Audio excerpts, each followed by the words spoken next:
not even need Bauer's game for me.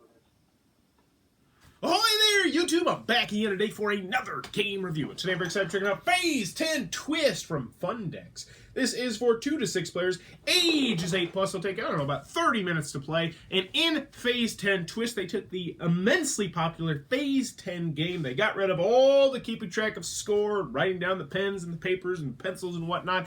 And they added some push your luck aspects and some choices that you can make in the game. They put some subtle twists to the game. Do those twists work in its advantage or its disadvantage? Let's open it up and I'll tell you what I think. Alrighty then, we're going to take a look at what you're going to get inside of Phase 10 Twist. So first and foremost, we have a handy dandy rule sheet. It is one giant page, double-sided. It's got some pictures, some illustrations, and it's well done. It should have you up and running in no time at all. You'll use it 2 or 3 times, probably never need it again because it is a well done rule sheet. And it's also a really simple game, so I can give you a feel for it, how it works right now.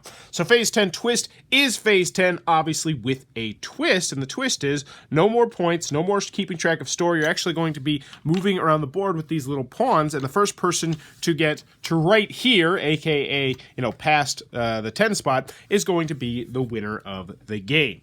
A lot of the stuff that you know from Phase 10 is going to be present in this game, but obviously there will be a twist. So let's show you how everything works. So first and foremost, you're going to have your board right here. It's nice because all the pawns stack up. Everything fits real nice, but this is where you're going to be doing. And whatever spot you land on is going to tell you what your goal for next game is, what your goal for next round is. So for instance, if I was here, you get 1 set of 4, 1 run of 4, 1 run of 7. This one's 1 run of 7 because these are both Phase 4, 1 run of 8. Now, the interesting aspect are the twist spots, because if you're on a twist spot, then what happens is you get dealt your 10 cards as per normal, and then you can either do one of 3 things. You can decide, well, one of 2 things, I should say. You can decide that I'm going to try to accomplish either Phase 2 or Phase 3. You don't have to say which one you're going to do. It's like, I'm just going to do one of these. So let's say I was right here. If I'm right here, I can choose to do 1 run of 7 or 1 set of 4 and 1 run of 4, which is nice. You have options, which is great. But if you want to press your luck, you can say, all right, I'm going to do a twist, which comes in this special little container right here. And the twist is going to be something that you draw randomly. And they list all the twists right here, and a lot of them are kind of difficult. So you would draw this after looking at your cards, and you'd say, all right, I need 1 set of 5 and 1 run of 4. And that is my only goal. I have to accomplish this. Now, why would you ever want to do the twist instead of having choices? Because you get to move more spaces. So, let's rewind a little bit. In most games of Phase 10, you're trying to accomplish your goal, and only the person who accomplishes their goal and gets out gets points. However, in this one, you're always going to be moving forward on the track, even if you don't accomplish your goal. So let's just say it's the first round, and Orange is able to complete, 1 set of 3, 1 run, or 2 sets of 3, and they go out. If you do that, you get to move forward 3 spaces. Whoever goes out gets to go forward 3 spaces. Red, on the other hand, they got 2 sets of 3, but they still had cards left in their hand, so they get to move forward 2 spaces. You always get to move forward 2 spaces.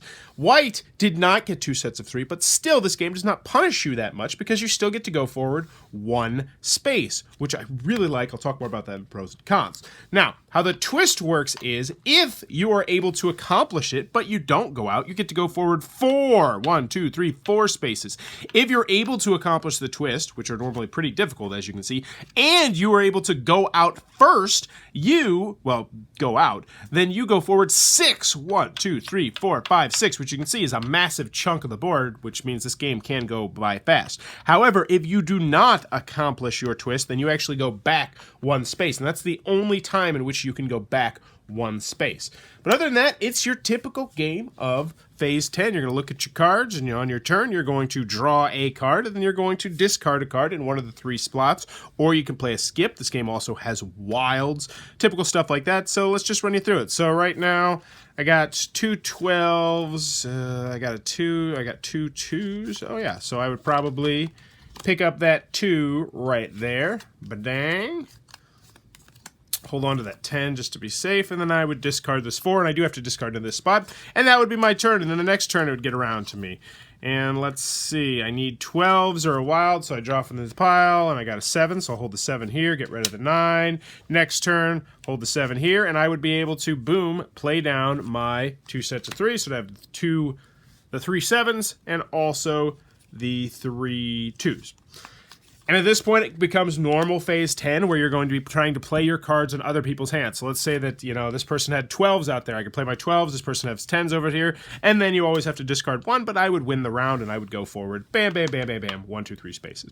The only other unique aspect of the game is, it's really kind of interesting, honestly, is that how the 10 works. So if you're on 10, you do not get to move forward anymore, hence the red. So it's like stop.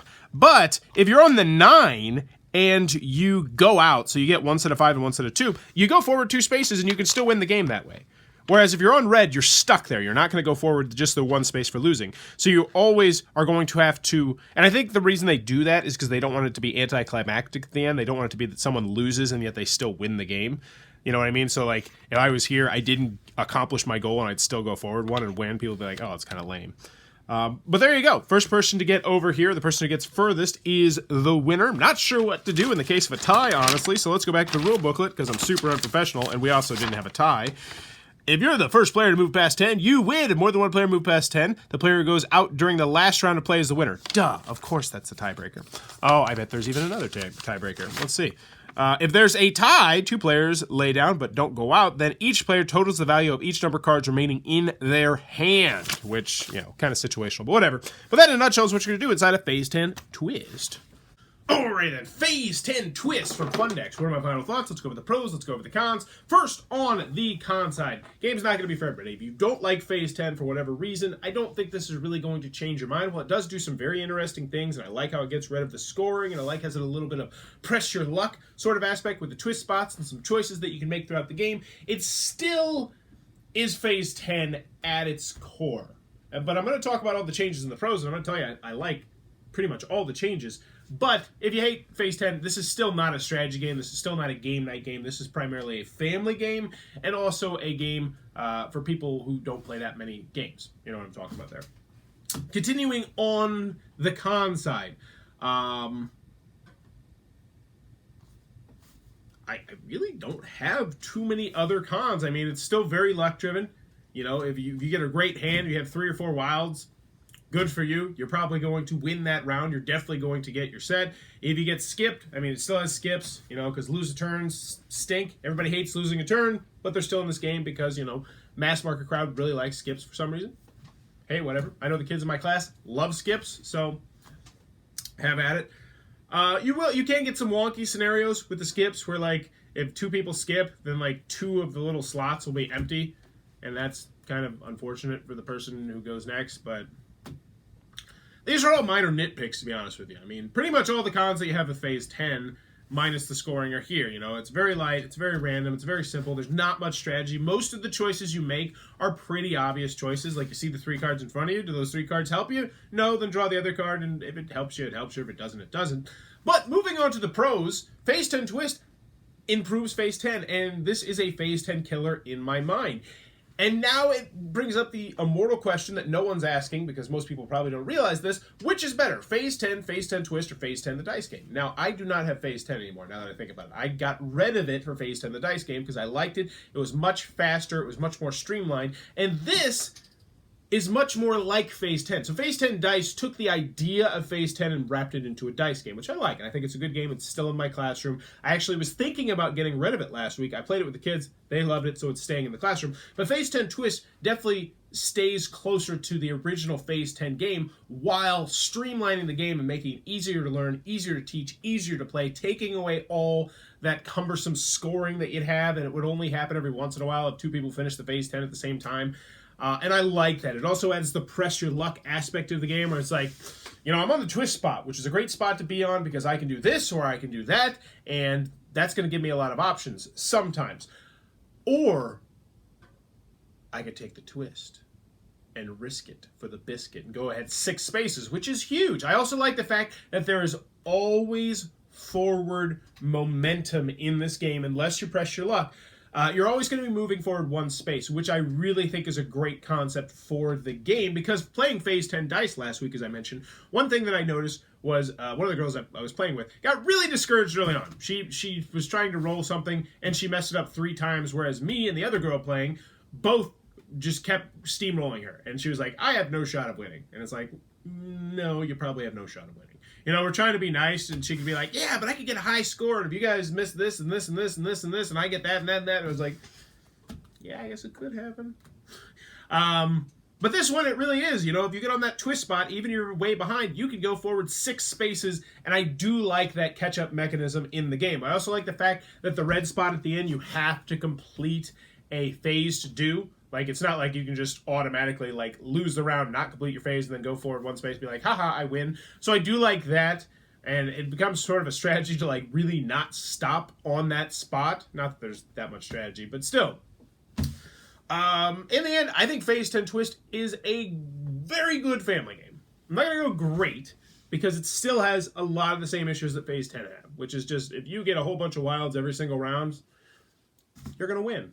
I mean, you're just going to win. You're going to get your phases on a very routine basis. If you get skipped a whole bunch in this game because your dad or your grandma and everybody likes to pick on you, you're probably going to lose because you're getting less turns than everybody else. You know, those mass market card game issues are still present in this game, but they do enough to streamline Phase 10, and they do enough to fix the original base game, which I still like the original base game, to make Phase 10 Twist definitely a game I can absolutely recommend if you like Phase 10. So if you're watching this, you like Phase 10, get it. If you have an opportunity to get this, I don't know if it's still in print, get it. It's a great game. You're going to probably love the game. It's just more simple, no keeping track of score. It's got that really cool twist aspect. So if you're that person, yes. If you're not that person, it's a much harder recommendation because it is still Phase 10 with, you know, a facelift.